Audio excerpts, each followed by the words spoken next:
Estamos na semana do GP da Bélgica e as notícias da Fórmula 1 enfim começam a fazer sentido. Depois de uma semana sem corrida, enfim temos algum assunto para comentar por aqui. E eu já começo com a McLaren que, de acordo com a própria, está 3 meses atrasada no seu desenvolvimento.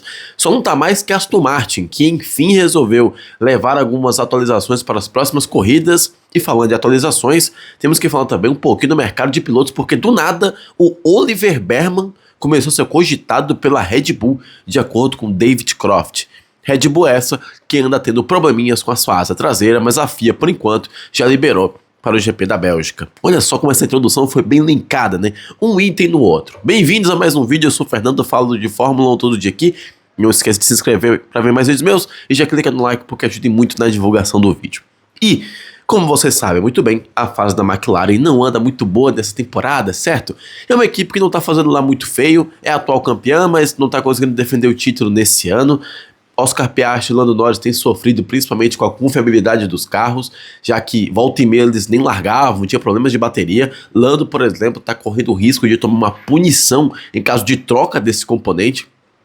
Então é uma equipe que está enfrentando muitos problemas nesse ponto da confiabilidade. Mas não é só isso. O ritmo também da McLaren está um pouco atrás. De acordo com o pessoal da McLaren, principalmente o André Stella, digamos que eles talvez subestimaram o regulamento e na escolha do conceito do carro, na escolha do que eles tinham que construir, na base que eles tinham que construir antes de sair atualizando por aí, eles não fizeram uma avaliação muito correta. De acordo com eles, as atualizações que a McLaren tende a levar para o carro estão pelo menos ali uns 3 meses atrasadas em relação ao que as outras equipes estão fazendo. Um grande exemplo foi a asa Macarena, vocês devem lembrar. A Ferrari já começou na pré-temporada estreando a tal asa revolucionária, vamos dizer o DRS que gira, e a McLaren só veio colocar isso no seu próprio carro agora, nos últimos finais de semana, e isso em modelo de teste. A McLaren ainda não está confiando 100% na sua ideia, já que não está muito bem desenvolvida. De acordo com eles, esses 3 meses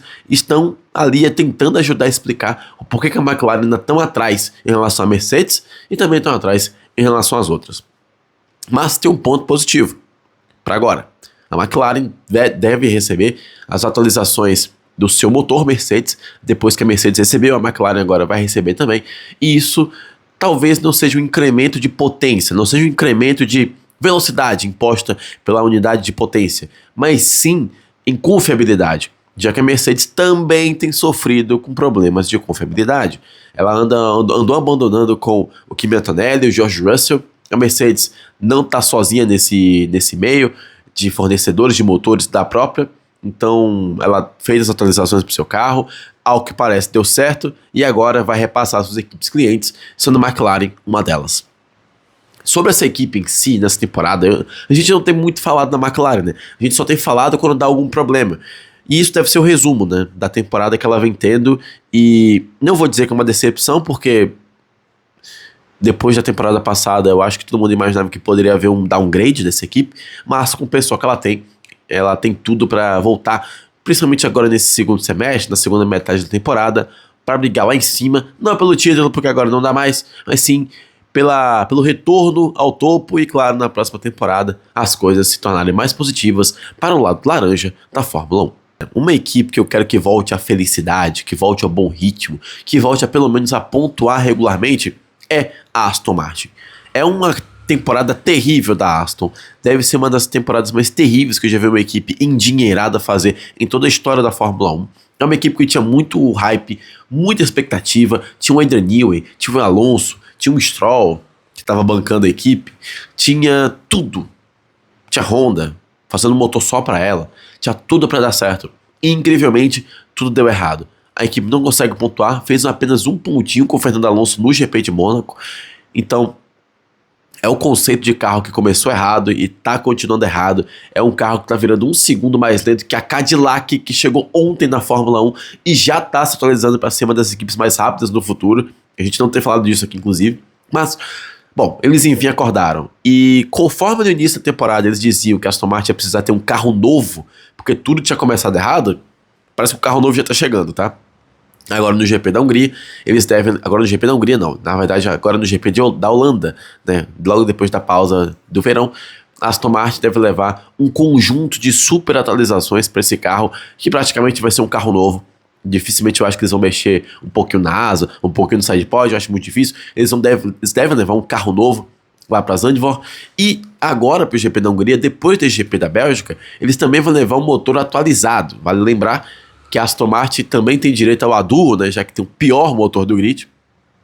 Então, eles já vão utilizar aqueles tokens, né, aquelas possibilidades, aquelas autorizações para atualizar o seu motor e tá tentando, claro, voltar um pouquinho para o Q2, né? Porque a Aston Martin não consegue sair desse buraco, a Aston Martin não consegue melhorar o seu resultado e o Adrian Newey continua tendo muito trabalho com esse carro.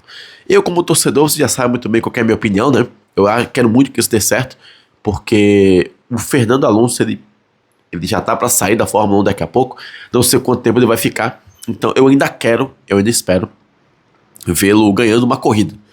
Então, por favor, Aston Martin, alimente a minha ilusão, melhore esse carro, para que eu comece 2027 muito animado, para ver mais uma equipe lá em cima, brigando pelo pódio, pelo pontos e, se possível, pelas vitórias, né? Bom, é aquela coisa, né? Torcedor do Alonso é sempre a mesma coisa, no próximo ano vai dar certo, na próxima corrida vai ser legal, a melhor atualização é sempre a próxima. Vamos ver até onde isso vai dar aí. Por favor, Adrian Newey, ajuda a gente. Falando de problemas, agora do outro lado do grid, a Red Bull foi autorizada pela FIA a usar a sua asa Macarena, vamos dizer assim, a Macarena da Red Bull, que ao contrário da Ferrari, digamos que está enfrentando alguns problemas, já que a forma como ela funciona, a forma como ela gira de volta para a posição original, tem causado alguns acidentes, principalmente com Max Verstappen, que já foi na brita 2 vezes por causa da mesma coisa. A asa demorava para fechar, o carro demorava para recuperar o downforce, e quando ele ia continuar mantendo a sua guiada, perdia a traseira e assim rodava. Foi nessa brincadeira que a Red Bull quase perdeu uma pole position e também perdeu um pódio lá na Inglaterra, né? Bom, a FIA fez investigações para entender o que estava acontecendo, já que isso representa um risco para o piloto, e enquanto ela ainda não conseguiu achar indícios para a proibição da forma como a asa da Ferrari que a asa da Red Bull tem sido feita, ela vai permitir que ele use, ou melhor, que a Red Bull use, lá no GP da Bélgica. Por sinal, eu vi em algum lugar que a própria Red Bull já começa a cogitar alteração nessa asa, justamente para se livrar mesmo desse problema. É como se ela estivesse querendo voltar para o modelo original, para o modelo convencional, já que é mais seguro, principalmente no caso de uma pista perigosa e rápida, como é a Bélgica, né? E eu não quero ver nenhum piloto batendo por causa de uma perda de downforce por uma perda de asa traseira. Não é algo que eu quero ver, principalmente no GP da Bélgica, que me preocupa muito. Bom, esse é um daqueles fatores que vão continuar incomodando a Red Bull e incomodando o Verstappen, ainda mais agora nesse período de negociação de contratos, negociação de renovação, já que ele tem sido, vamos dizer, ventilado em McLaren, em Mercedes, daqui a pouco vão ventilar ele até mesmo na Ferrari. Difícil, tá? Eu tô brincando, tá, gente? Isso não vai acontecer, tá? Mas enfim. A Red Bull tem uma única missão: fazer esse carro ser pilotável, vamos dizer assim, dirigível para o Verstappen para o próximo ano. Porque do jeito que as coisas estão acontecendo, dificilmente ele vai conseguir sair. Não porque a Red Bull quer mantê-lo, mas sim porque não tem para onde ele ir. Agora, se ele sair, já tem, pelo visto, um piloto que está ali em torno da Red Bull, de acordo com David Croft. Para você que não conhece, David Croft é um narrador da Fórmula 1 lá fora, ele narra pela Sky Sports, então é uma fonte bem confiável. Ele disse que, caso o Verstappen saia, talvez o substituto imediato dele na Red Bull seja o Oliver Behrman. Sim, Oliver Behrman, que está na Haas e que era esperado ser o substituto do Leclerc da equipe de cima. E aqui a gente tem 2 pontos para citar. Por que o Behrman? Eu também não sei. O Behrman é um piloto regular na Haas, eu sei. É um bom piloto, não é um mau piloto. Não é um piloto que bate, não é um piloto que arruma confusão. Não é um piloto que falta ritmo. Ele é um piloto que no ano passado, por exemplo, entregou muito ritmo com a Haas, até um pouco desmoralizando o Ocon. Nessa temporada está acontecendo a mesma coisa. É um piloto que é visto como o futuro da Ferrari nos próximos anos. E será que, se o Verstappen sair da Red Bull e a Red Bull não conseguir, por exemplo, o Oscar Piastri, que na minha opinião deve ser a primeira opção da equipe dos Touros, talvez o Behrman, se depender dele, Eu acho que ele larga a Ferrari e vai pra Red Bull mesmo. Porque será que ele vai ter a paciência do George Russell, por exemplo, de ficar na Williams por muito tempo, esperando uma vaga na equipe principal, pra quando for dar tudo errado?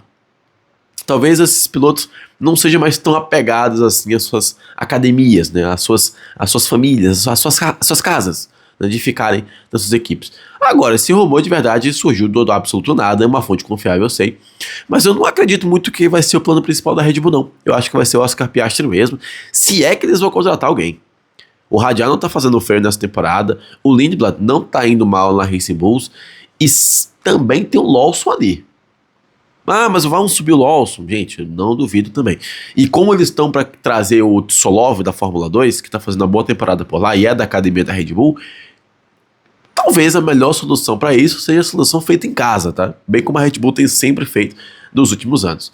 Bom, tá aí meu comentário sobre esse rumor do Berman. Eu, honestamente, não sei o que esperar. Quero saber suas opiniões agora sobre tudo que eu falei nesse vídeo. Comenta aqui embaixo. Se gostou do vídeo, não esqueça de clicar no like e de se inscrever no canal para ver mais vídeos meus. Eu te vejo no próximo para falar de Fórmula 1. Até mais, tamo junto. Te vejo no próximo vídeo.